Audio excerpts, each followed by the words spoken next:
è un giorno storico, io mi auguro sia anche un giorno di svolta rispetto a questi 10 mesi passati in maniera non semplice da parte del personale ospedaliero, infermieristico, sanitario, da parte nostra che abbiamo in qualche maniera gestito la parte pubblica della situazione, da parte di tutti i cittadini. Quindi speriamo sia veramente un giorno di svolta che ci permetta di tornare nel breve e medio periodo alla normalità. Così il rappresentante del Consiglio regionale del Veneto, che assieme ad altri rappresentanti delle forze politiche di maggioranza e opposizione vicentini ha voluto essere presente oggi alla prima vaccinazione anti-Covid all'ospedale San Bortolo.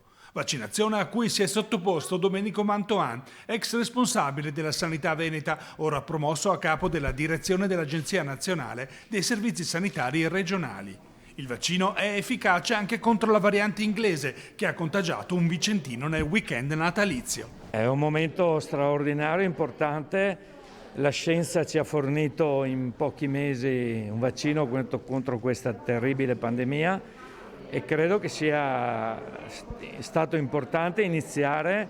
È stata una scelta del Ministro quello di voler mettere in sicurezza il sistema sanitario. Il virus muta, quindi sono delle mutazioni che comunque non portano sicuramente modifiche all'efficacia dei vaccini.